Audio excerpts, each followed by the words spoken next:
Hermanos, muy buenas noches. Vamos a dar inicio a nuestra reunión de hoy jueves, en que, como habíamos anunciado, vamos a desarrollar el libro de Jonás. Esta vez, casi con seguridad, podemos decir que vamos a empezar y terminar el libro. ¿Por qué? Porque es corto.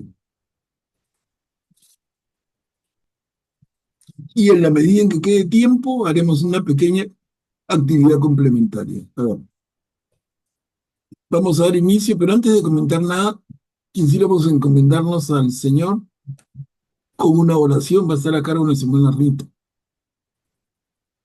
Bueno, buenas noches. En el nombre del Padre, del Hijo y del Espíritu Santo. Amén. Jesús Maestro, que has dicho donde están dos o tres reunidos en tu nombre, allí estoy yo en medio de ellos. Quédate con nosotros que estamos reunidos para meditar y comulgar con tu palabra. Tú eres el Maestro y la verdad. Ilumínanos para que comprendamos mejor las sagradas escrituras. Tú eres el guía y el camino. Haz que seamos dóciles en tu seguimiento. Tú eres la vida y haz que nuestros corazones sean la buena tierra donde la semilla de tu palabra produzca frutos abundantes de santidad y de apostolado. Jesús, Maestro, camino, verdad y vida, ten piedad de nosotros. En el nombre del Padre, del Hijo y del Espíritu Santo. Amén. Gracias, Rita. Hermanos, entonces iniciemos el estudio de este pequeño libro de Jonás. Algunos comentarios previos, pero los principales los iremos haciendo mejor en el transcurso de... Pero algunos previos de todas maneras, ¿no? Quiero decirles que en nuestra Biblia encontramos el libro de Jonás como uno de los 12 profetas menores. Ustedes revisen en su Biblia y van a ver, ¿no? Profetas menores, hay 12, uno de ellos es Jonás. Detalle curioso, pero en la estructura de nuestros talleres, y yo se los estoy poniendo no como profeta, sino como un relato. Y al final vamos a ver si coincidimos en esta clasificación, ¿no? Entonces, Jonás, para mí, más que ser un libro profético, es un libro, un relato, como los relatos que hemos estado leyendo, los últimos. Y además, con una característica que también lo hace especial, que a diferencia de los anteriores relatos heroicos, Esther, Judith, el relato de Tobías con su padre, ¿no? Esas lecturas tan lindas, lo que vamos a leer aquí, hermanos, y vamos a irlo viendo, es un relato que parece una comedia, donde Jonás no es un héroe como lo fueron Judith o Esther. Jonás es un antihéroe. Entonces le digo, curioso que un libro así esté en la Biblia, pero es que ese es el frescor de la Biblia. Que no nos sorprenda, pero no lo podemos tomar muy en serio. Vamos a leerlo, analizarlo, y también tiene un mensaje, y tiene una intención muy clara. Pero que sea un libro histórico, para nada. Que sea un libro profético, yo dudo muchísimo. Entonces les estoy adelantando un poco mi juicio de valor y ustedes lo corroborarán o no al final de la reunión. Eso es lo bonito de esto, ¿no? El libro de Jonás. ¿Cuándo ocurre? Definitivamente la historia se va a ubicar cuando el imperio asirio. Hablaríamos entonces de antes de la invasión de los babilonios a Jerusalén.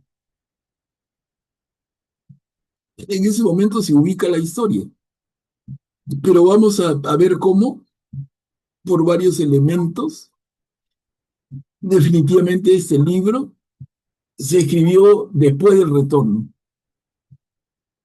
o sea, en la época que estamos estudiando. Es un libro que se relata, que se escribe El relato que contiene se escribe después del retorno a Babilonia y veremos con qué intención. Dar esperanza, reírnos un rato, en fin, vamos a conversarlo. Ya sin más preámbulo, les digo, y iremos comentando en la medida en que vayamos avanzando. Capítulo 1, la huida de Jonás. ¿Quién puede leer?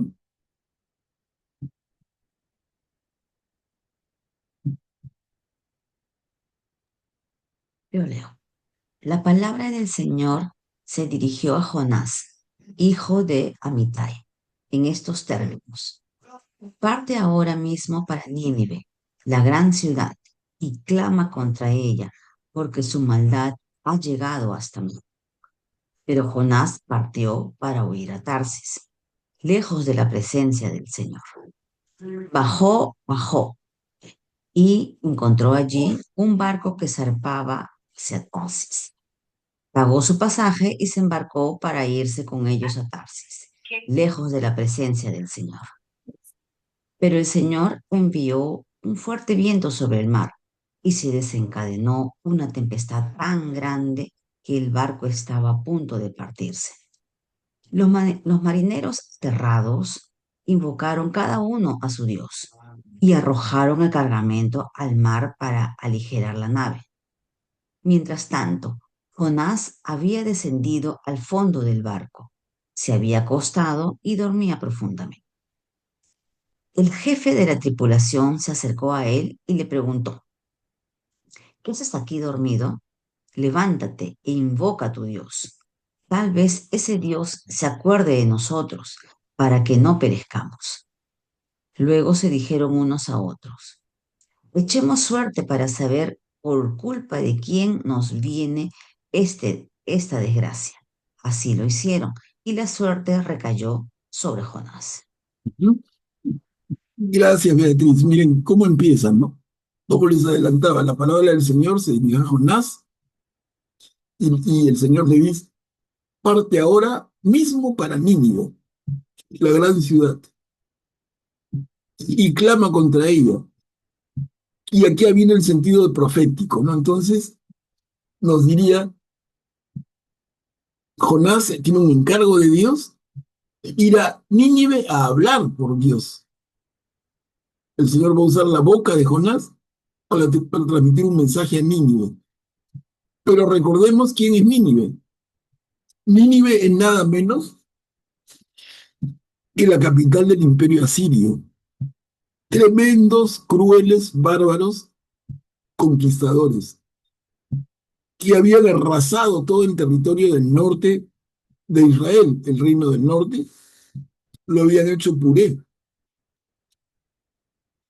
y deportaron a prácticamente toda la población, que son las 10 tribus del norte, que se pierden en el, en el medio de la invasión de los asirios.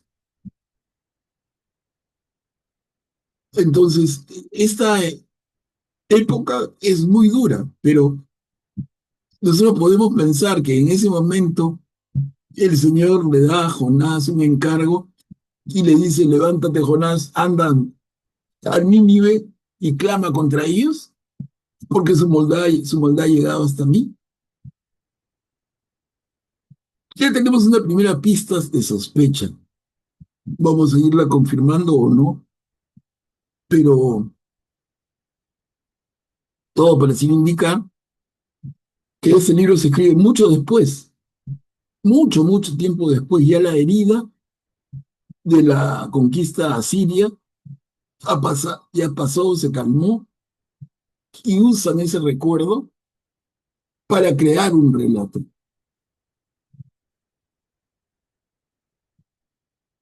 ¿No? Hasta aquí entonces. Perdón, Cuchi, ¿quieres opinar? Adelante. Sí, gracias. Muy directo el inicio del libro de Jonás. De frente, la palabra del Señor se dirigió a Jonás. No hay nada que lo adorne, ni palabras de más ni de menos. Eh, Jonás tiene que ir a Nínive, que es justamente la capital de Asiria. Así es. Nada tiene que ver con Israel, siendo Jonás del pueblo de Israel. Posiblemente de ahí el rechazo a querer ir a Nínive, un, un lugar, un sitio que pues no le corresponde, no le compete, no lo siente para llegar hasta allá. No es su pueblo, no es su gente. Hasta aquí voy captando eso. Correcto, Cuchi. Mira, y no, lo que tú has dicho, yo le añado. O sea, no solamente que Nínive no es su gente, bien dicho, que Nínive no es su pueblo, bien dicho. Pero además, Nínive es la capital del imperio tan agresivo contra ellos. Entonces te vas a ir a meter a la boca del león a ver si tiene alguna carie. Ese es el encargo que le da Dios. Jonás, anda a Nínive, la ciudad de donde la capital del imperio que destroza a tu pueblo y clama contra ella. Vamos a ver, como tú dices, el segundo párrafo nos dice, Jonás partió para huir a Tarsis. Imagínense, o sea, si Jonás está parado en un punto y si tiene que ir a Nínive, él se va en dirección contraria, a Tarsis. Pero muy lindo, miren esto que dice, para huir lejos de la presencia del Señor. En este momento, recordemos que la historia de la fe del pueblo de Israel es un proceso que va de menos a más. Y en este momento, en la mentalidad judía, está la idea de que Jonás podía irse más allá a un territorio lejano donde estuviera lejos de la presencia del Señor. Esa es la idea. Pero ¿cuál es la realidad? Nosotros decimos, el Señor es omnipresente. El Señor está en todas partes. ¿Hay algún lugar donde tú te puedas ir y donde no llegue su mirada? Eso es lo que Jonás pretende. Pero vemos inmediatamente lo que pasa. Él pretende escaparse de la presencia del Señor y se va en un barco hacia Tarsis, dirección contraria. Paga su pasaje, se embarca, pero el Señor envía un tremendo viento, desencadena una tempestad tan grande que el barco estaba a punto de partirse, los marineros aterrados, y el jefe de la tripulación le dice, levántate e invoca a tu Dios, en minúscula, miren. Tal vez ese Dios se acuerde de nosotros y luego echaron en suerte para ver por culpa de quién venía la desgracia y la suerte recayó en Jonás. De frente, primera perícopa, ya nos puso en el ambiente y en el drama. Ellos quieren saber de quién es la culpa, quién es responsable de esta actitud del Señor y echan en suerte y recae sobre Jonás. Es decir, por suerte, se señala a Jonás como responsable de la desgracia que están a punto de sufrir. Hasta ahí estamos, ¿no? A ver, avanzamos. Acá hay, perdón. No, acá es un error, no son dos, esa es una sola diapositiva. Jonás arrojado al mar. Chiquitita, ¿quién puede leer? Luego levantaron a Jonás, lo arrojaron al mar, y enseguida se aplacó la furia del mar. Los hombres, llenos de un gran temor al Señor, le ofrecieron un sacrificio e hicieron votos. Gracias, Mary. Gracias. Miren, entonces, breve, puntual. Eh, bueno, Ya hemos pero visto lo parece que hay una parte que falta. Me parece que este es el versículo eh, 16. No, pero faltan algunos versículos antes que este, me parece. A ver, un segundo, ¿ah? Sí, falta el 8, Un segundo. las preguntas. Explícanos por qué nos sobrevino esta desgracia, cuál es tu oficio, de dónde vienes.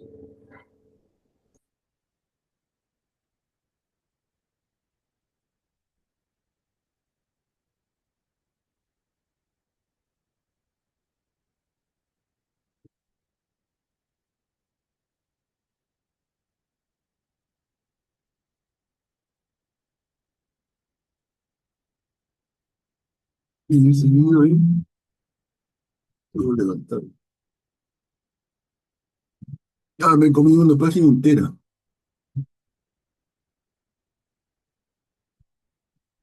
Bueno, vamos a, miren, a grandes males, grandes remedios. Alguien que pueda leer lo que me he salteado, por favor, lea el que lo pueda leer, que lo lea en voz pausada, de manera que todos podamos seguirlo. O sea, hemos quedado en que la suerte cayó sobre Jonás, y entonces aquí hay algo, una página entera que hemos saltado. Error mío. Bueno, Pablo, Sí, Guillermo. de todas maneras, esta perícopa es el capítulo 1, a partir del versículo 8 hasta el final del capítulo, ¿no? Sí, sí. ¿Tú puedes leerlo, por favor? ¿Tienes a la mano tu Biblia? ¿Puedo leer? Sí, adelante, adelante, Tino. Dice, entonces le dijeron, explícanos por qué nos sobrevino esta desgracia. ¿Cuál es tu oficio? ¿De dónde vienes? ¿Cuál es tu país? ¿A qué pueblo perteneces? Él le respondió, yo soy hebreo y venero al Señor, el Dios del cielo, quien hizo el mar y la tierra. Aquellos hombres sintieron un gran temor y le dijeron, ¿qué has hecho? Ya que comprendieron, por lo que él les había contado, que huía de la presencia del Señor. Y como el mar se agitaba cada vez más, le preguntaron, ¿qué haremos contigo para que el mar se nos calme? Jonás le respondió, levánteme y arrójeme al mar, y el mar se les calmará. Yo sé muy bien que por mi causa les ha sobrevenido esta gran tempestad. Los hombres se pusieron a remar con fuerza para alcanzar tierra firme, pero no lo consiguieron, porque el mar se volvía cada vez más tempestuoso contra ellos. Entonces invocaron al Señor diciendo, Señor, no permitas que perezcamos a causa de la vida de este hombre. No nos hagas responsables de una sangre inocente, ya que tú, Señor, has obrado conforme a tu voluntad. Luego levantaron a Jonás, lo arrojaron al mar, y enseguida se aplacó la furia del mar. Los hombres, llenos de un gran temor al Señor, le ofrecieron sacrificio e hicieron votos. Gracias a Tilio. Gracias a Uso también por haber hecho notar esta omisión. Entonces, lo que ha leído muy claramente a Tilio es una página que he saltado sin querer, la debo haber eliminado sin darme cuenta. No, explícanos, le dicen los miembros del barco. Sí, pero hay voces. Ya. Los marineros del barco le dicen a Jonás, explícanos por qué nos sobrevino esta desgracia. ¿Cuál es su país? ¿A qué pueblo perteneces? Y entonces le dice, ¿cómo hacemos para aliviarnos de esto? Y él dice, levántenme y tírenme al mar. cosa que hacen y entonces se empata a donde estamos. A ver, continuamos.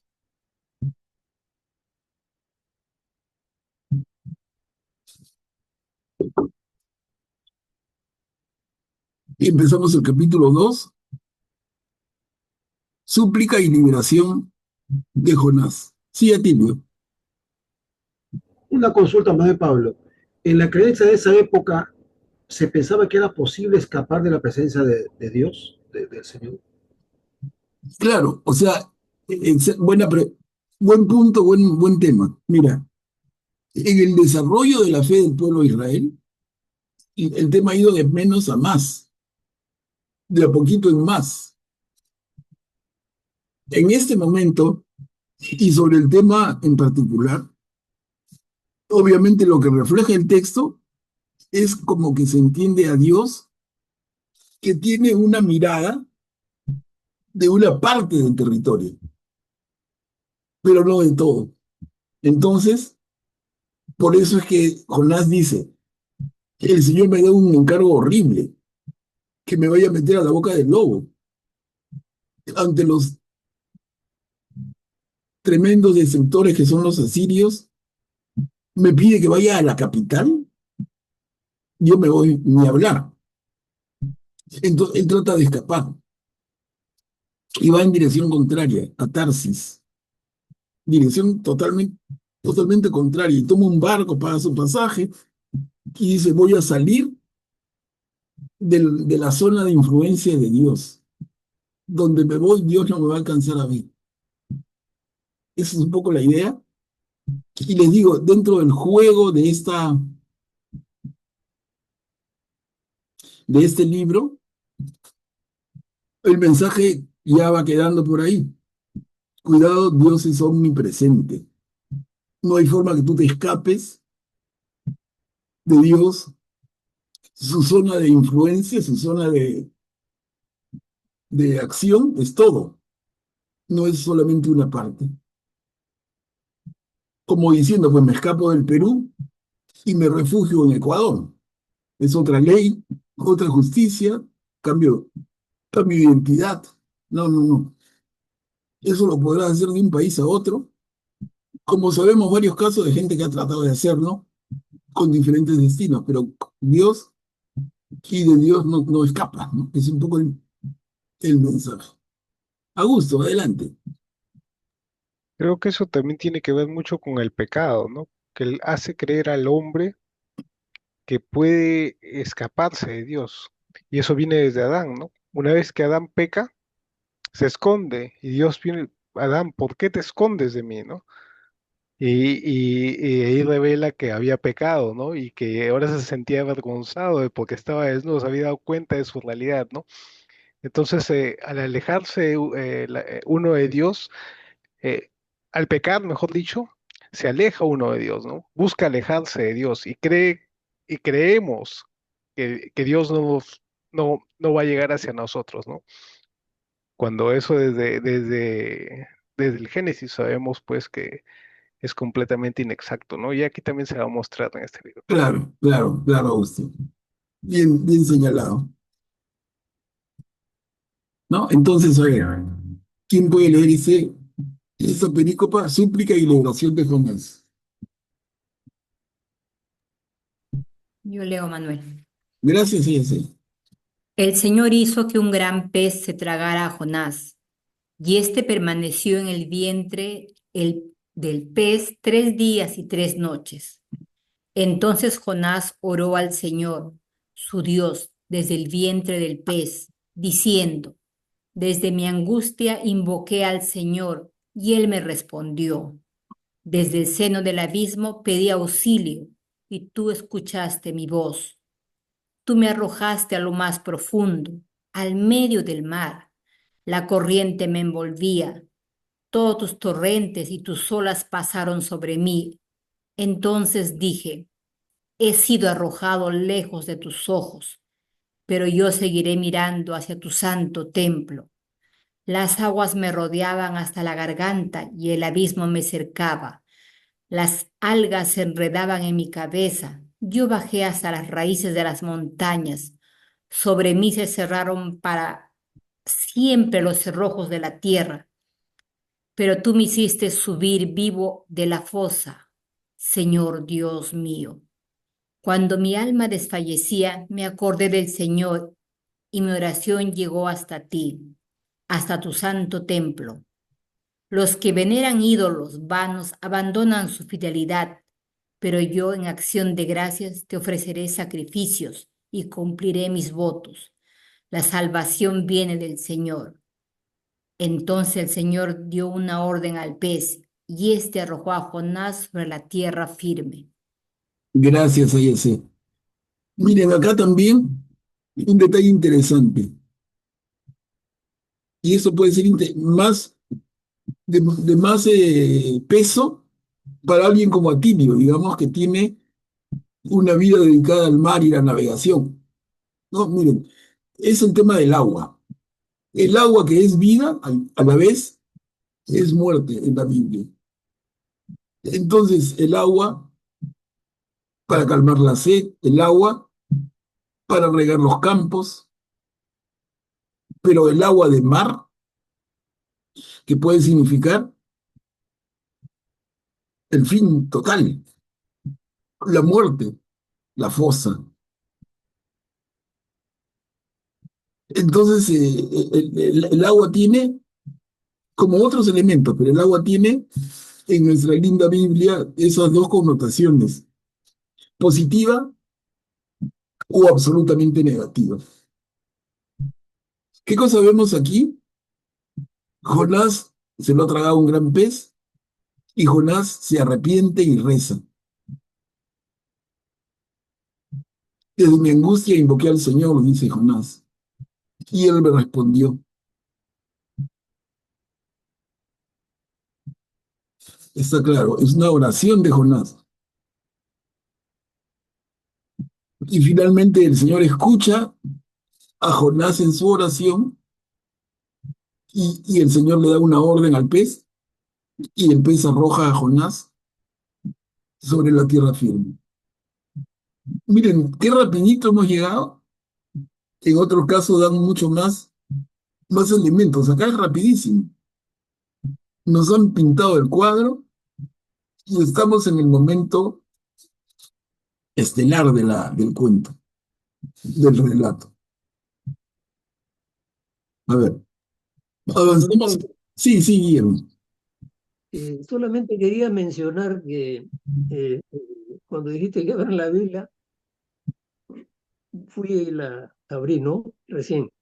Veo que el término que emplea la Biblia no es arrojar, sino dice, el Señor dio una orden al pez y este vomitó a Jonás sobre la tierra firme.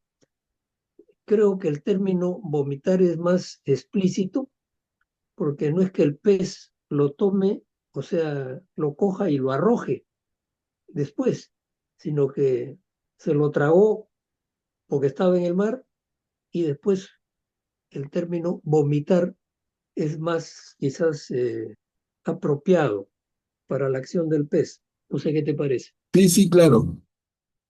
Depende del traductor, pero el tema es mucho más explícito y quizás más preciso. Entonces leeríamos la última línea. Entonces el Señor dio una orden al pez y este vomitó a Jonás sobre la tierra firme. El pez vomitó a Jonás sobre la playa. Pero esto lo hace el Señor atendiendo el arrepentimiento y la súplica de Jonás. ¿No? Y ahí estamos. A ver, avanzamos. En el capítulo 3 empezamos la predicación de Jonás. Recordamos que Jonás, el problema se origina cuando el Señor le encarga a Jonás que vaya a Nínive y Jonás se da media vuelta y se trata de escapar. Ni hablar, no cumple el encargo. Por eso les digo, en este caso Jonás es un héroe. No, es la figura de un antihéroe. El Señor le da un encargo y él no lo acata, pero no solamente no lo acata, sino el más vivo de todos, el vivo de la película, yo me escapo. Me escapo donde el Señor no pueda verme. Me escapo donde el Señor no pueda tener influencia. Y entonces acá regresamos y a Jonás otra vez en tierra firme. La predicación de Jonás. ¿Quién puede leer? ¿No? Bueno, la palabra del Señor fue dirigida por segunda vez a Jonás en esos términos. Parte ahora mismo para Nínive, la gran ciudad, y anúnciale el mensaje que yo te indicaré. Jonás partió para Nínive, conforme a la palabra del Señor. Nínive era una ciudad enorme, enormemente grande. Se necesitaban 3 días para recorrerla. Jonás comenzó a internarse en la ciudad y caminó durante todo un día, proclamando: dentro de 40 días, Nínive será destruida. Gracias, Mary. Entonces ese es el mensaje que el Señor le encarga a Jonás. Anda a Nínive y diles que en 40 días van a ser destruidos. Imagínense el encargo. Y entendemos ahora más por qué la primera actitud de Jonás.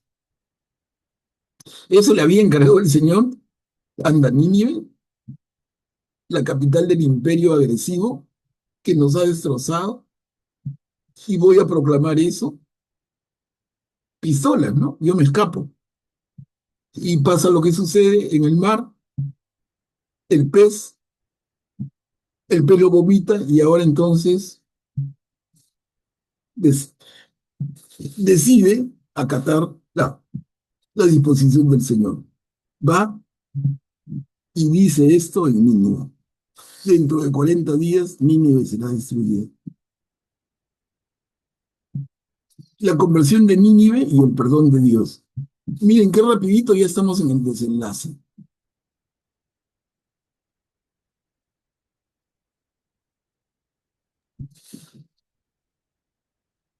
Los ninivitas creyeron en Dios, decretaron un ayuno y se vistieron con ropa de penitencia, desde el más grande hasta el más pequeño.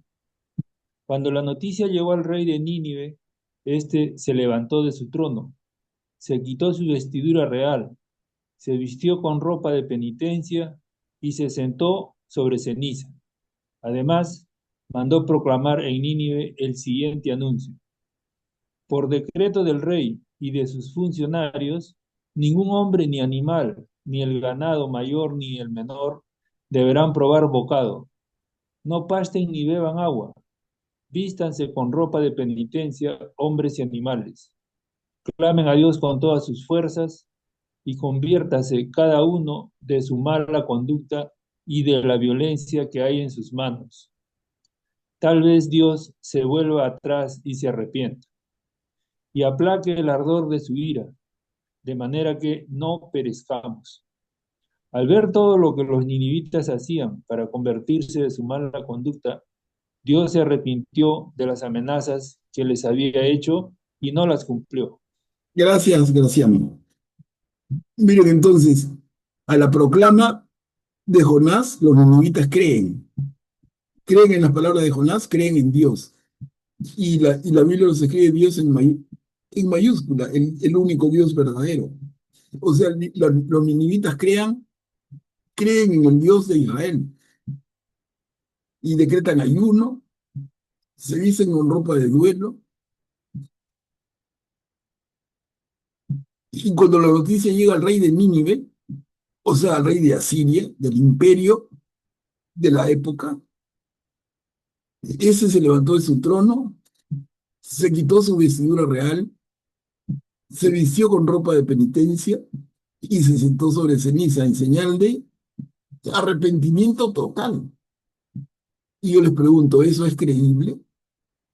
El tremendo rey del gran imperio asirio, que en su momento conquistó el mundo entero, con una violencia nunca vista, en algún momento se convirtió a Yahvé, al Dios de Israel. Y como ha leído Graciano, el segundo párrafo es la proclama del rey. manda a todos los hombres y animales a hacer ayuno. Imagínate al animal, bueno, también tiene que hacer ayuno el animal, que no coman nada. Y así tal vez termina diciendo, Dios se vuelve atrás y se arrepiente. Y cosa que sucede, como vemos en la última línea, el pueblo ninivita, el rey mismo se arrepienten de su accionar, y tanto así, tanto, que Dios dice, no, no voy a hacer lo que había prometido hacerles, destruirlos.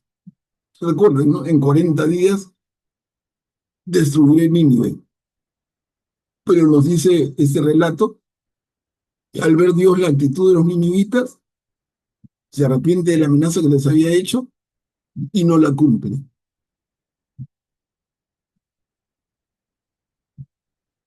Vamos viendo el cuento, ¿no? Por eso yo les adelantaba, para mí no es ni un libro profético, ni un libro histórico, es un relato. Es un relato que tiene un propósito que vamos a ir descubriendo.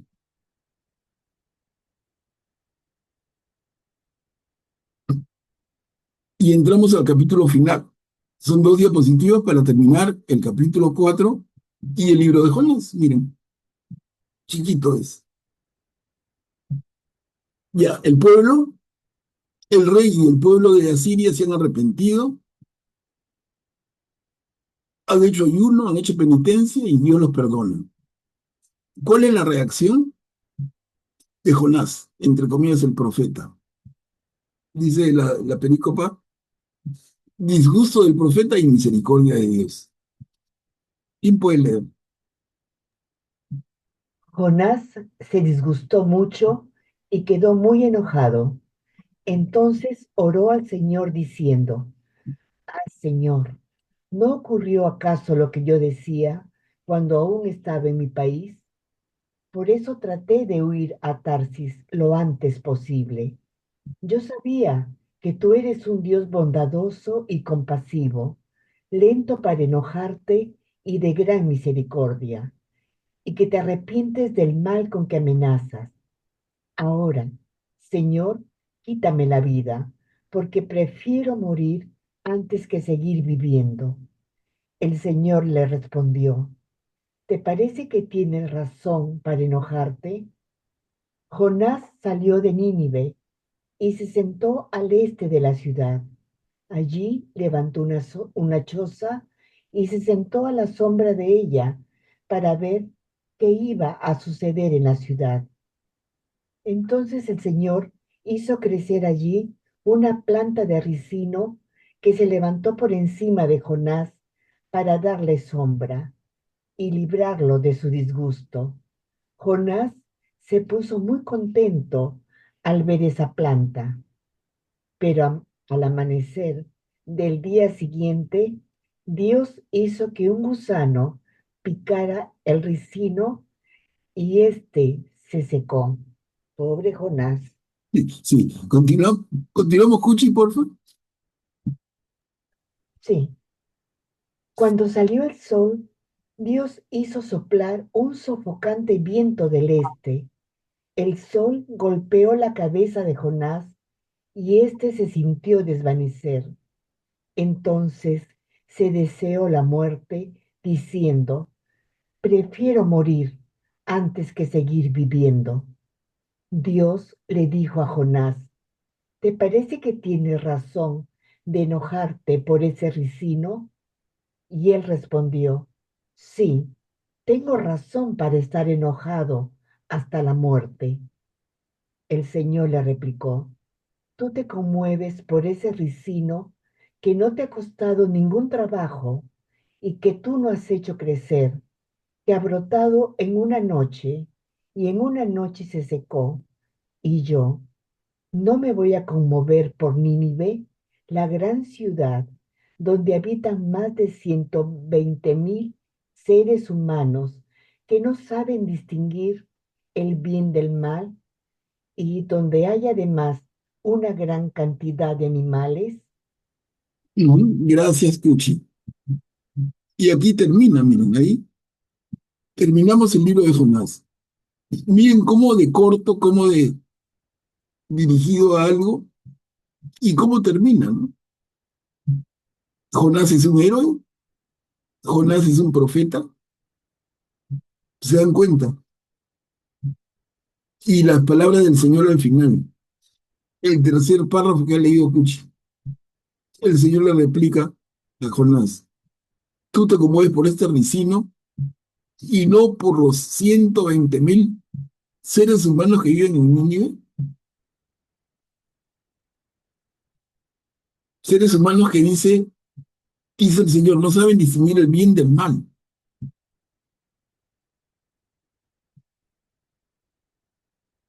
Entonces es como le mete un jalón de oreja a Jonás, un tremendo jalón de oreja, y termina. O sea, ¿a quién le mete el jalón de oreja? A todo el pueblo de Israel, a toda la clase sacerdotal de Israel, a las autoridades de Israel. ¿Se dan cuenta? Por eso es un relato con un mensaje que salta solito en una lectura tan breve. Uno recuerda de Jonás, Jonás el que se lo comió la ballena, pero miren lo que hay detrás, ¿no? Jonás recibe el encargo del Señor, anda a Nínive y dile que lo voy a destruir, en castigo a su comportamiento. Jonás emprende camino contrario, trata de escaparse de Dios, no puede, sucede la escena del barco, lo arrojan al mar, una ballena lo traga, luego lo vomita sobre la playa, y Jonás dice, ya no me queda otra, y cumple la misión originalmente dada. Va a Nínive, entra a la ciudad y proclama el encargo del Señor. Y la gente lo escucha, y hasta el rey lo escucha, y se convencen y cambian. Y ante ello el Señor los perdona. Y lo último es la reacción de Jonás. ¿Lo perdonas? Tú tienes fama de ser lento a la ira y rico en misericordia, pero ya no te pases. Esa no va conmigo, prefiero morir. O sea, Jonás, ¿qué tienes? Herido. ¿Estás sufriendo como Job? ¿O es herido en su amor propio, no? Y si él representa a la clase dirigente judía, ¿se dan cuenta? Has salvado a esa ciudad del mal, de donde viene el mal que nos han hecho, tú los has perdonado. Yo no quiero seguir viviendo. Al final, la escena del árbol de ricino, la sombra, se pierde la sombra, y el Señor le dice, ¿qué prefieres, tu arbolito, que no te ha costado nada hacerlo, contra toda la población de Nínive? En fin, a ver, vamos a comentar. Guillermo, adelante, por favor. Gracias, Manuel Pablo. Te digo con toda franqueza que me resulta incomprensible la reacción de Jonás, porque cuando él desde el comienzo, en vez de obedecer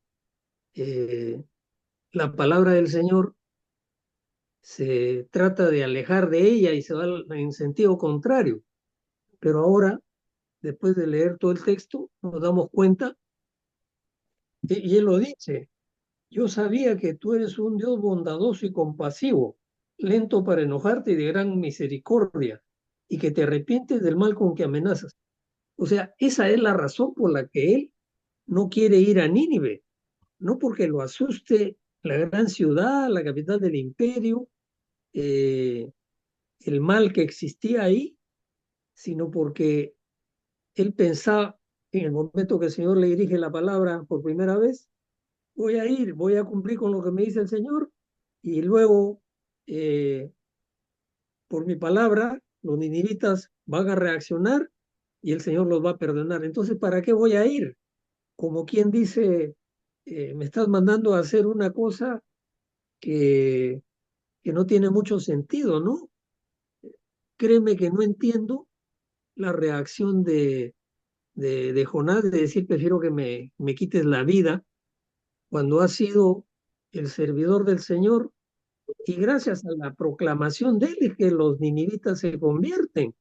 Si él no hubiera dicho lo que dijo ahí durante los 3 días que le demoró atravesar la ciudad, no se habría producido el milagro de que el pueblo y hasta el rey se arrepientan, ¿no? A Claro, ver si me sí, aclaras excelente, excelente punto, Guillermo. Y creo que da pie para varias intervenciones y muchos diálogos. A ver, por orden, Diana, adelante, por favor. Buenas noches. Em, Hay muchas cosas, es muy rico este libro. Me gusta mucho justo lo que estaba hablando Guillermo sobre cómo él pretende desobedecer a Dios y esconderse de Dios, ¿no? Y como hablaron también otro hermano, eso me hace recordar el Salmo de la omnipresencia de Dios, ¿no? Es el del 139. Tú me escrutas, Yahvé, y me conoces. Sabes cuándo me siento y me levanto. Mi pensamiento percibes desde lejos. De camino o acostado tú lo adviertes. Familiares te son todas mis sendas. Y después dice, ¿no? ¿A dónde iré lejos de tu espíritu? ¿A dónde podré huir de tu presencia? Si subo al cielo, allí estás tú. Si me acuesto en el Seol, allí estás. Entonces, claro, en todo sitio está Dios. Pero a mí me llama también mucho la atención algo que Jesús dijo, ¿no?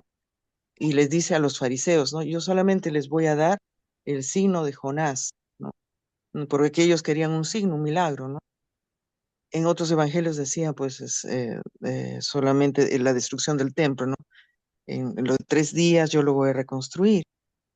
Entonces, siempre para mí ha sido muy misterioso este libro de Jonás tan chiquito, pero me parece muy rico.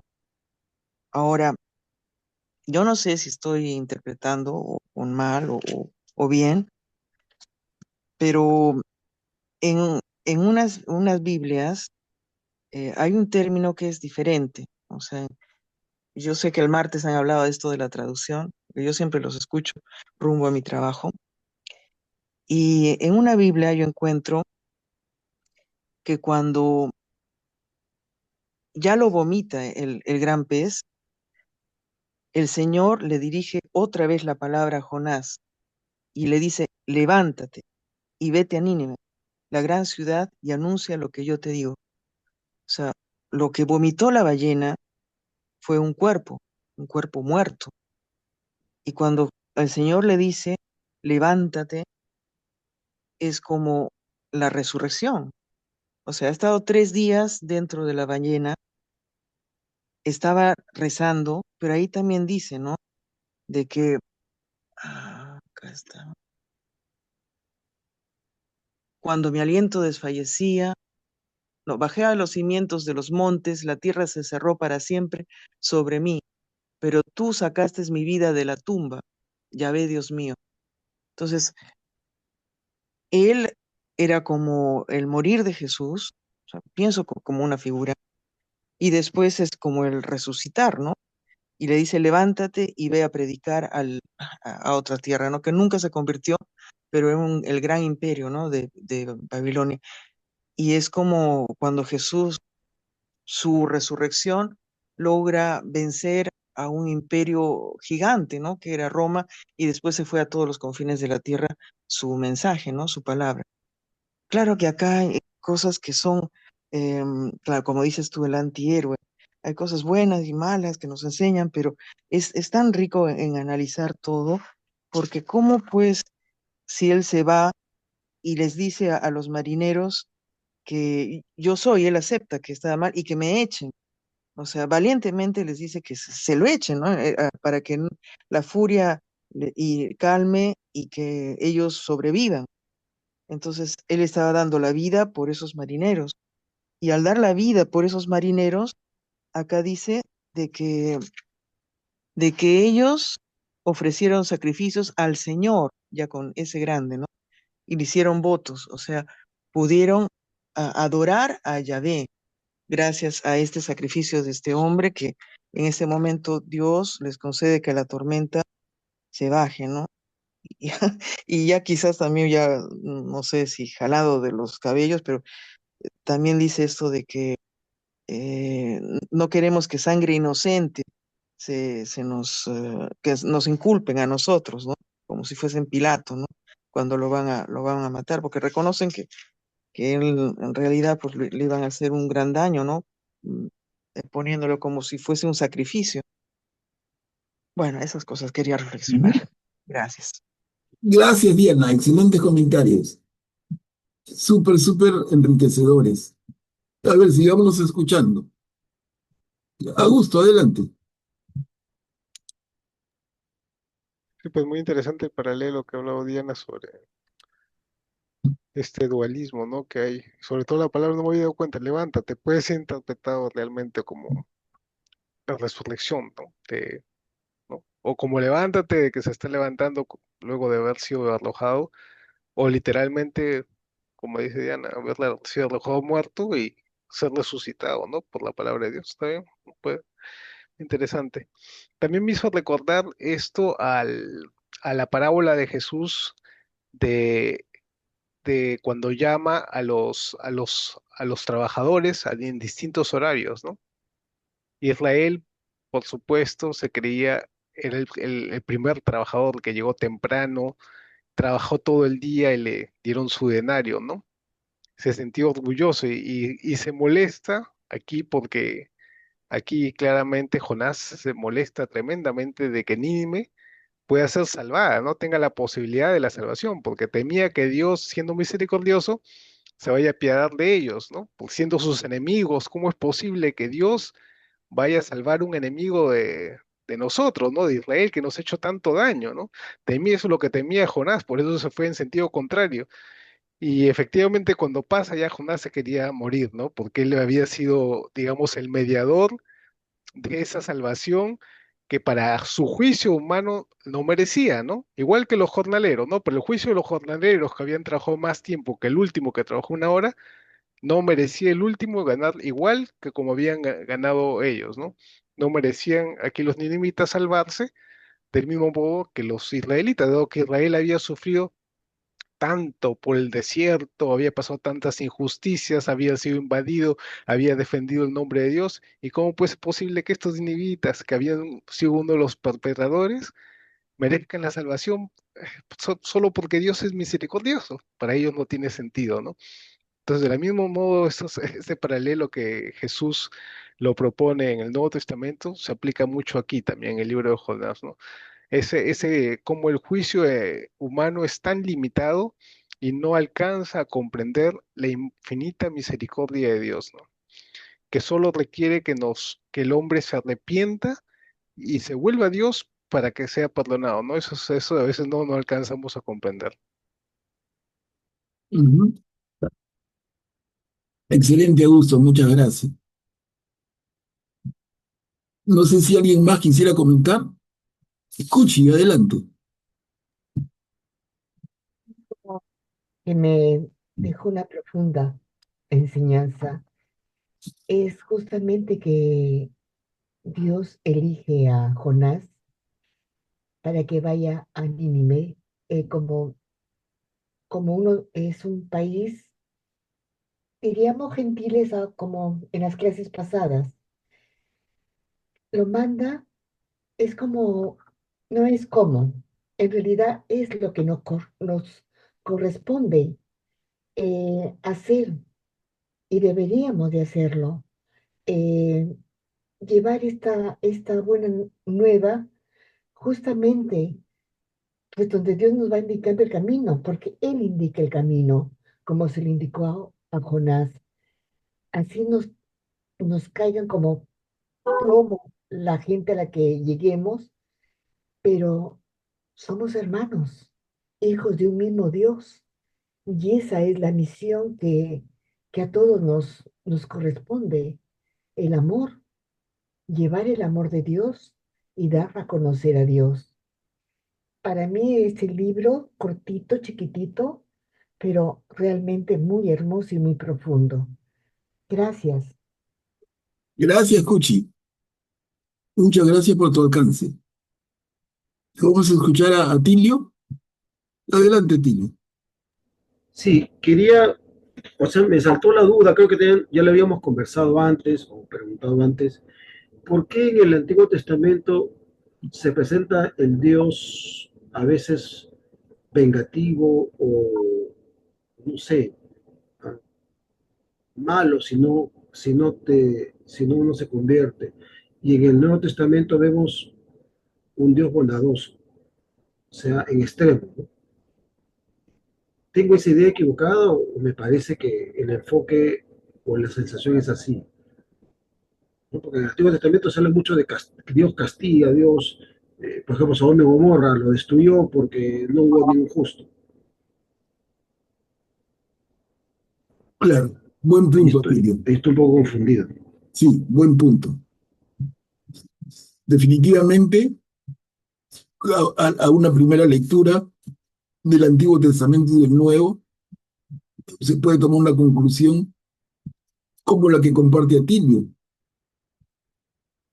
pero podemos profundizar en ello.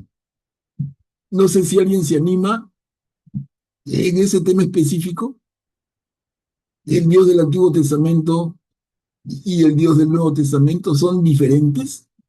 ¿Es el mismo? Augusto, adelante. Durante la historia de la iglesia, este fue una de las tantas grandes herejías, ¿no? La herejía de Marcián, ¿no? Que decía que el Dios del Antiguo Testamento era completamente distinto, era un Dios prácticamente malo, ¿no? Y que el Dios que revelado por Jesús era el verdadero Dios. Y comenzó a sacar todo el Antiguo Testamento, incluso en algunas partes del Nuevo Testamento que se referían al Antiguo Testamento, también la sacó de la Biblia para él. Y esa fue una herejía condenada de la iglesia, ¿no? Pero no, no es este caso, ¿no? Pero lo menciono como parte de la historia de la iglesia. En realidad, como ya lo hemos visto en clases pasadas, ¿no? Dios se va revelando a través de la historia. Vemos un Dios más duro de repente en los primeros libros de la Biblia y se va desarrollando, ¿no? Y aquí vemos, pero y a veces tenemos también la idea un poco equivocada del Dios que se presenta en el Nuevo Testamento. No es que Dios salva a todos así porque así. No, no. ¿Qué requerimos? Que nos dice, eh, tenemos que poner la fe en Jesús y tenemos que convertirnos, ¿no? O arrepentirnos de nuestros pecados, ¿no? Son dos cosas, bautícense y conviértanse, ¿no? O sea, son dos cosas que están siempre asociadas, ¿no? En el Nuevo Testamento no es que salva a todos así, así crean, no crean, no, no, no. Claro que Dios es misericordioso y sabrá ciertos atenuantes a su conducta, ¿no? Pero hay dos cosas que siempre se repiten en el Antiguo y en el Nuevo Testamento. Aquí los salvo a los ninivitas, si no se hubieran convertido, no los salvaría, pero se convirtieron y los salvó. Igual al pueblo de Israel, cuando se alejan de él, pues Dios retira su manto protector y los deja a su libre albedrío, ¿no? Cuando ellos vuelven hacia Dios, Dios los recibe, ¿no? Es lo mismo. Dios siempre está dispuesto a recibirte, pero uno tiene que poner de su parte y tiene que acercarse a Dios, tiene que arrepentirse, tiene que convertirse. La conversión es algo fundamental de lo que habla Jesús, ¿no? En el Nuevo Testamento, ¿no? No es un haz lo que quieras y yo como soy amoroso, te salvo, ¿no? Es un amor como de un padre que busca, te ama como que eres, pero te quiere mejor de lo que eres. Ama, te ama, ama a todos, pero no ama todo lo malo que puedes hacer. Ama te quiere mejor de lo que, o sea, es un amor que te quiere para más, te quiere para santidad, te quiere para perfección, ¿no? Ese es el objetivo, ¿no? Llevarte hacia Él, la unión con Cristo. Y claro, Augusto, y diríamos en el extremo, Dios ama al pecador, pero no al pecado. Excelente. Guillermo, adelante, hermano. Gracias, hermano Pablo. Yo creo que el Dios del Antiguo Testamento no es un Dios castigador, o sea, no lo podemos ver así, porque vemos que desde la creación, todo lo que hace Dios lo hace para el hombre, porque después de hacer toda la creación, recién al final, todo el escenario lo pone y luego pone al hombre, que era su idea central de él, ¿no? Por amor nada más. Lo que pasa es que el hombre recibe la libertad de parte de Dios, o libre albedrío, como se le llama también. Entonces, desde la creación, el primer hombre, Adán, bueno, quizás no él, pero inducido, según nos cuenta la escritura, por su pareja Eva, desobedece el deseo de Dios y pasa todo lo que pasa con el pecado original, ¿no? Pero la bondad y el amor de Dios lo vemos desde el comienzo, yo lo veo desde el primer párrafo del Génesis, ¿no? Hacer la creación para el hombre. Y luego aquí, en este libro de Jonás, Jonás sabía cómo era su Dios, se lo dice, bondadoso y lleno de misericordia, lento a la ira, etcétera. Pero se necesita siempre de un enviado por el Señor para hacerles ver a los demás que están actuando mal. Y esa es la tarea que Jonás en principio no quería hacer, pero finalmente, después de toda la experiencia del naufragio, etcétera, la hace, porque la oración que eleva al Señor Jonás después de que el gran pez lo vomita en tierra firme, dice todo eso, pues, ¿no? Reconoce, se reconoce él y lo reconoce al Señor y le da gracias. En el Nuevo Testamento, la diferencia grande que yo veo es que el amor no es solamente hacia Dios, sino sobre todo hacia el prójimo, porque en el prójimo está Dios. El Señor Jesús tuvo una vida concreta desde su nacimiento hasta su crucifixión. Después resucita por el poder del Padre y se acerca a sus discípulos y les da muestras de su resurrección, muestras cabales a todos. Finalmente, cumplida su misión, asciende al cielo para estar a la derecha del Padre. Pero nos deja el Espíritu Santo y se queda Él en la Eucaristía. Entonces, después de que el Señor Jesús, después de su ascensión, solamente lo tenemos a Él en la Eucaristía. Por lo demás tenemos a Dios en la persona del Espíritu Santo. Pero seguimos siendo libres y sujetos por esta libertad de lo que la voluntad nos impulse a hacer una cosa u otra. Pero en este momento de la historia, nosotros solamente tenemos al prójimo para amarlo como nos ha dicho el Padre y el Señor Jesús, que amemos al prójimo, porque solamente amando al prójimo podemos demostrar el amor a Dios. Gracias, Manuel. Gracias, Guillermo, excelente. Julia, adelante. Buenas noches. Estaba viendo y me detuve a meditar en esta parte que también lo dijo Diana, referente a esta parte que dice, pero tú sacaste mi vida de la tumba. Yahvé, Dios mío, cuando mi aliento desfallecía, me acordé de Yahvé y mi oración llegó hasta ti, hasta tu santo templo.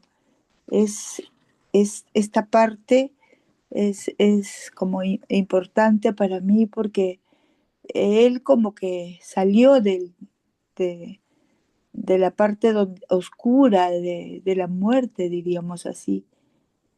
Y él va nuevamente, o sea, después de desobedecer, que eso pasa con todos nosotros, que nos cuesta obedecer a un Dios que nos está dando todo. Y después de eso, de desobedecer, él toma la fuerza y obedece con la promesa de cumplir todo lo que el Señor le pide, y se va y convierte a los ninivitas. Y después de eso ya vemos otra vez, vuelve otra vez él a caer en, en, en el orgullo y qué otras cosas más que nos suceden cuando desobedecemos. Y luego el encuentro nuevamente con Jesús. Yo estoy viendo un camino que lo tenemos nosotros siempre. Nos cuesta obedecer y cuando obedecemos sentimos ese gran gozo. Y eso es lo que ha pasado con Jonás, ¿no? Eso es una enseñanza de vida para nosotros, Manuel Pablo. Gracias, muchas gracias. Miren, un par de temitas que están flotando luego de tantas buenas intervenciones suyas. Uno, el tema del signo de Jonás. Cuando Jesús dice, ¿no? Solo les daré el signo de Jonás. 3 días en la panza de la ballena o 3 días en el santo sepulcro. Ahí hay un tema muy lindo.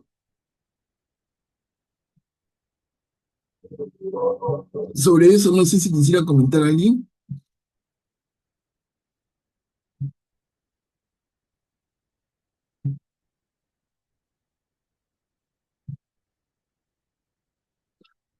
Y el otro tema es, démonos cuenta porque se ha dicho, pero falta como ponerle la palabra que ponga cierre a esto, como un sello. Y es que Jonás recibe el encargo del Señor de predicar, pero de predicar a los paganos.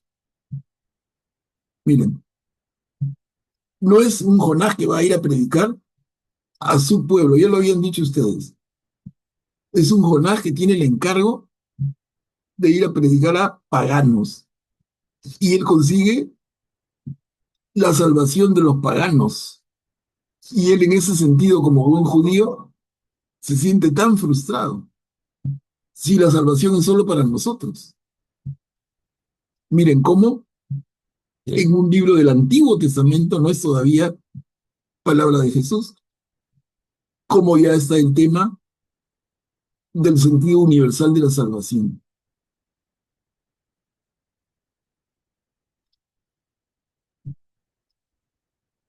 Es muy lindo el Antiguo Testamento. Atilio, adelante. Sí, quería comentar justamente eso, lo que acaba de decir. O sea, justamente la historia se repite con Pablo, ¿no? O sea, Pablo 3 días estuvo ciego,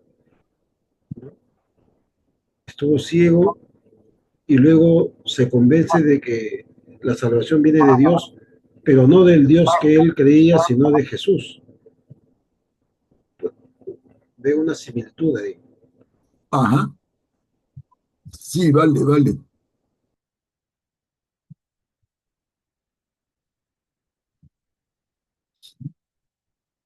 No sé si para redondear, Guillermo, tú hace un momento planteaste unas dudas bien fuertes, pero no sé si después de las intervenciones de los compañeros te queda un poco más claro o sigue la duda, si nos pudieras decir. Gracias, Manuel Pablo.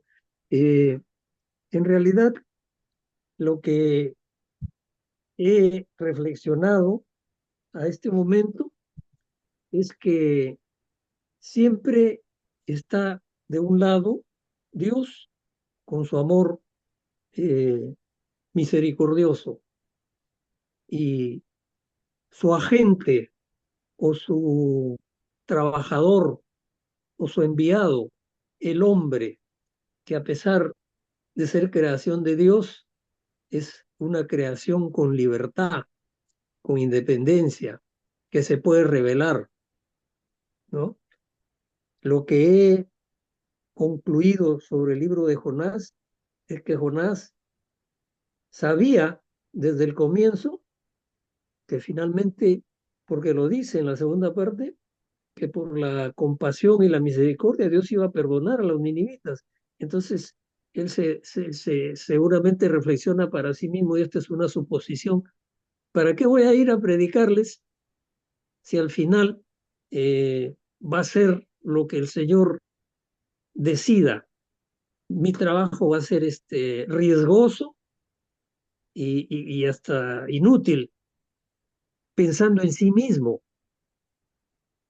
Pero luego pasa todo el episodio de que lo lanzan al mar porque él mismo lo solicita para liberar a la tripulación, salvar inocentes, y después de estar en el vientre de la ballena, él medita y dirige una oración a Dios, y por eso la ballena lo vomita en tierra firme. Y entonces ahí recibe nuevamente el encargo de Dios de la misma misión que le había pedido al comienzo del libro. Y a él va obedientemente y cumple con el pedido del Señor, convencido de que él era el que tenía que hacerlo, y que a pesar de que su razonamiento humano le decía que no debía hacerlo, porque finalmente Dios iba a imponer su amor bondadoso y misericordioso, lo hace por toda la experiencia previa que había tenido, ¿no? Entonces, ahora ya se han aclarado las dudas que formulé al comienzo, Manuel Pablo. Gracias. Gracias, Guillermo. Miren qué lindo que intervengan, cómo se enriquece nuestro grupo. Con las opiniones de ustedes, se enriquece enormemente. Y reitero algo que siempre menciono.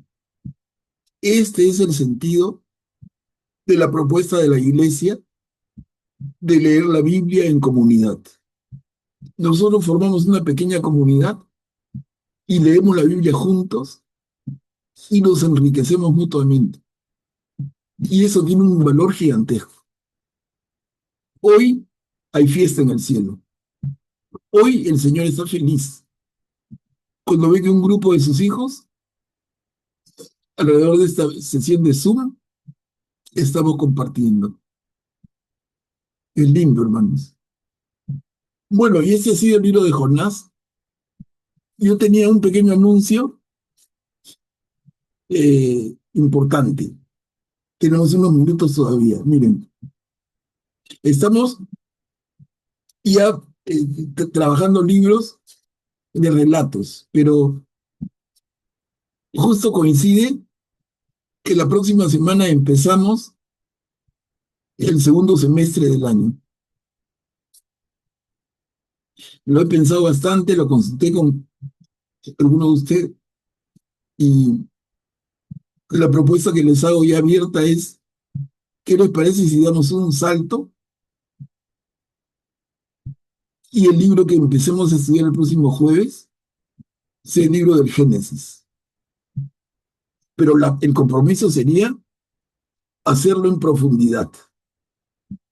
Igual, perícopa por perícopa, versículo por versículo, y en aquel versículo que sea difícil, nos quedaremos más, para que para todos nos quede claro el sentido del libro del Génesis, el primer libro de la Biblia. Entonces, esa es la propuesta. ¿Están de acuerdo? Sí, qué Yo sí, regalazo sí. tan Qué bello, qué belleza, precioso. Génesis. Yo sí. Claro que sí. Claro. Sí, Bueno, sí, profesor, estoy de acuerdo. lo que sí va a requerir es compromiso, ¿no? Porque es largo, no vale aburrirse, no vale dejar en el camino, no vale tirar la toalla. Y número dos, vale la pena, como vamos a empezar un libro tan importante, vale la pena que avisen a sus compañeros, inviten. O sea, quizá podamos conseguir, porque como vemos el grupo se ha ido reduciendo, aunque hay varios hermanos que lo escuchan en la grabación, pero igual el grupo presencial está siendo pequeño, podríamos invitar a otros hermanos que no sientan que están llegando a un curso comenzado. No, es que comenzamos desde cero. Si comenzamos del Génesis, comenzamos de cero. Entonces invitemos con libertad. Me avisan nomás para incluirlos en la lista y les avise y les pase la grabación y todo. Entonces no basta con invitarlo nada más, sino me avisan a mí para incluirlo con su WhatsApp en la lista del grupo, de manera que cuando mando cualquier cosa, una noticia, un aviso o una grabación, lo reciban también los nuevos. Ya quedamos así. Bueno, lo otro, minutos finales para un tema importante. El domingo que viene, que la iglesia celebra la fiesta de San Pedro y San Pablo, en la lectura del Evangelio hay un tema central y es, lo proyecto ahorita, Mateo 16, versículos del 13 al 16. ¿Quién lo puede leer? Yo lo puedo leer, Manuel Pablo. Adelante, Graciano, gracias. Al llegar a la región de Cesarea de Filipo, Jesús preguntó a sus discípulos, ¿qué dice la gente sobre el Hijo del Hombre? ¿Quién dicen que es? Ellos le respondieron, unos dicen que es Juan el Bautista, otros Elías, y otros Jeremías o alguno de los profetas. ¿Y ustedes? Les preguntó, ¿quién dicen que soy? Tomando las palabras, Simón Pedro respondió, tú eres el Mesías, el Hijo de Dios vivo. Gracias, Graciano. La lectura es un poquito más larga, la vamos a escuchar el domingo, pero la parte central es esta. Y miren cómo hay una pregunta de la que se desprende la segunda, mucho más personal. La primera pregunta es más general. ¿Quién dice la gente que soy? Pero la segunda se afina mucho más. ¿Y ustedes quién dicen que soy? ¿De acuerdo? Y yo quisiera para que se preparen para la reflexión del domingo en un día tan importante para la iglesia y en una lectura tan linda, es que a esas dos preguntas sumemos una tercera, hermanos. Como que Jesús, ese domingo que estemos en misa escuchando el Evangelio, luego, luego de preguntar, ¿y ustedes qué dice? Perdón, ¿quién dice la gente que soy? Segunda pregunta, ¿y ustedes quién dicen que soy? Imagínense que en la ceremonia de la misa, Jesús se acerca a ti, a cada uno, y dice, y tú, Mary, y tú, Cuchi, y tú, Graciano, ¿quién dices que soy? Entonces ya la pregunta del Evangelio la cerramos mucho más. ¿Quién dice la gente que soy? ¿Quién dicen ustedes apóstoles que soy? Y ahora viene a nuestro tiempo y nos confronta uno por uno. ¿Y tú quién dices que soy? Y eso es lo que quería invitarlos a pensar. Es un tema, y se nos había adelantado en el WhatsApp, es un tema de la mayor importancia, y no sé si alguien quisiera compartir, si ha podido preparar una respuesta, que sea breve, ¿no? La idea es que sea breve, así como es breve Pedro. De repente no tan breve, pero algo breve. ¿Quién pudiera compartir con todos? Si Jesús te confronta y te dice, ¿y tú quién dices que soy? ¿Qué le respondes?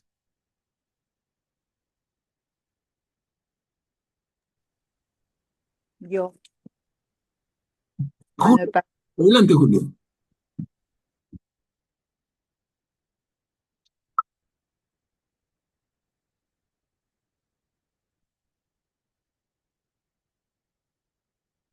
Julia.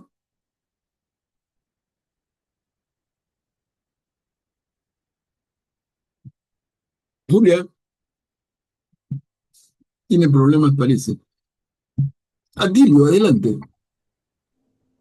Le diría a mi Salvador que me rescató del mal camino en donde estaba.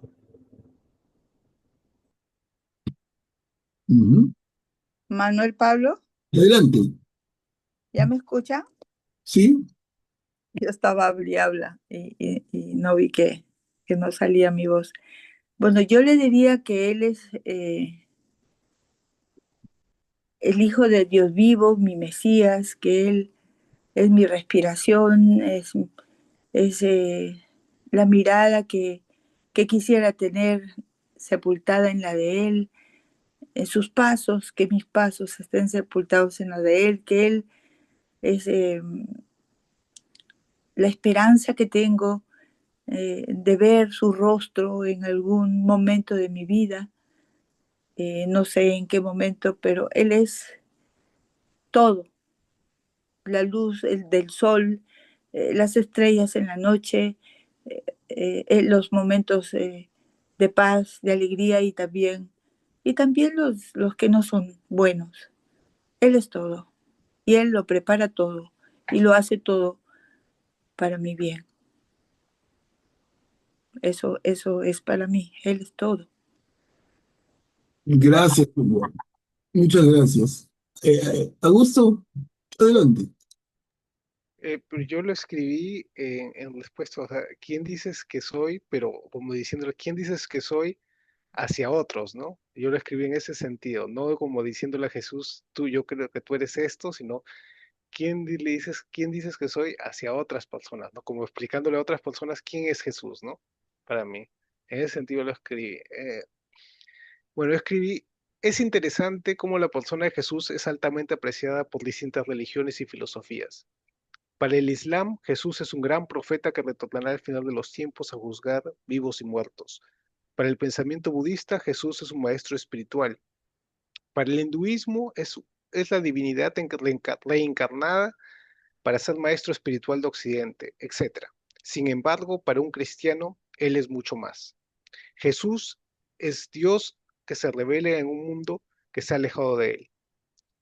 Para esto Dios elige y prepara a su pueblo Israel, para que en el momento adecuado de este pueblo nazca Jesús, el Hijo de Dios y Salvador, la palabra de Dios encarnada que viene a mostrarnos el camino de vuelta a la casa del Padre, revelándonos de forma definitiva que Dios es amor, un amor tan grande que es capaz de entregar su propia vida para salvar a esta humanidad que lo terminará crucificando.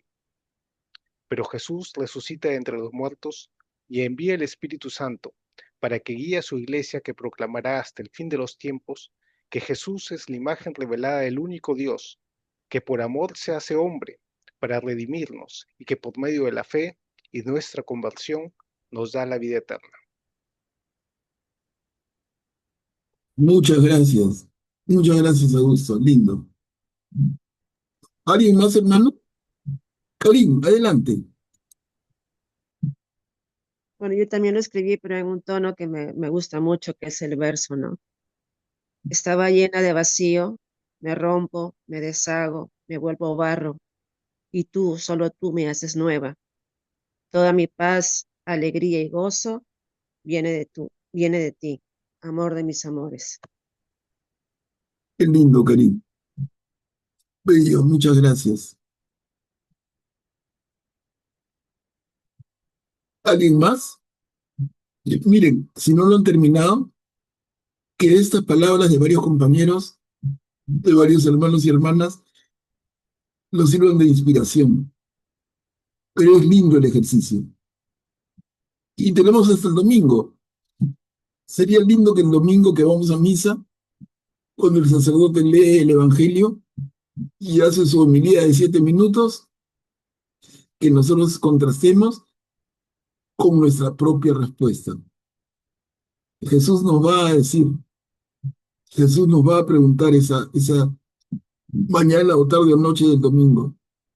¿Y tú quién dices que soy? Tengamos una respuesta. Es un lindo ejercicio. Y como hizo Augusto, también vale muchísimo, porque no es contestarle a Jesús, sino a los demás, dando testimonio de Jesús. ¿Ok, hermanos? Para ti, Manuel Pablo, No, yo lo dejo todavía para el domingo. para tu cumpleaños. Claro, para el domingo. Sí, yo más que estar metiendo mi cuchara tanto, me encanta que ustedes participen, me encanta de verdad, yo creo que ese es el objetivo. Al comienzo no se producía tanto diálogo, pero en la medida en que hemos ido avanzando y el grupo tiene mucho más confianza y mucha más gente se ha soltado, comparte, opina, enriquece, es una maravilla, es un regalo de Dios realmente. Somos una pequeña comunidad viva en que todos nos escuchamos y todos nos alimentamos. Eso es maravilloso.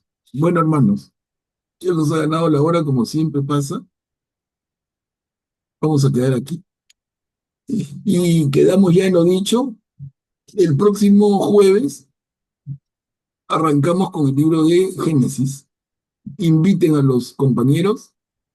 Me pasan la voz nada más para incluirlos en la lista para avisarles y para mandarles la grabación. Pero absolutamente libres, inviten. Repito, que nadie se sienta de que está viviendo un grupo que ya tiene tiempo terminando juntos, porque vamos a empezar con Génesis, empezamos de nuevo, en el principio. Vamos a comenzar, como la palabra misma lo indica. Bueno, hermanos, vamos a quedar aquí. No sé si alguien pudiera acompañarnos con la oración final.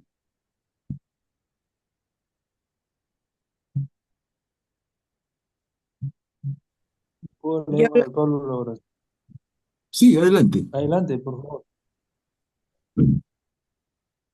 En el nombre del Padre, del Hijo, del Espíritu Santo. Amén.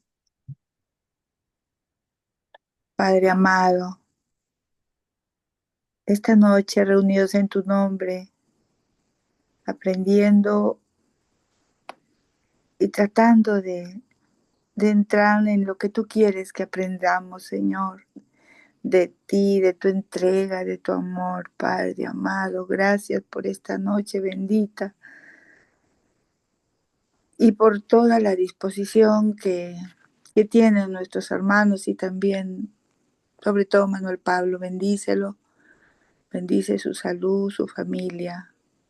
Y gracias por esta santa noche y por toda la riqueza que nos entregas en tu Santo Espíritu. Que este fin de semana entreguemos ese mensaje de amor a ti este domingo, como nos indicó nuestro profesor. Bendito y alabado seas. Gloria y honor a ti, Señor. Nuevamente, gracias. En el nombre del Padre, del Hijo, del Espíritu Santo. Amén.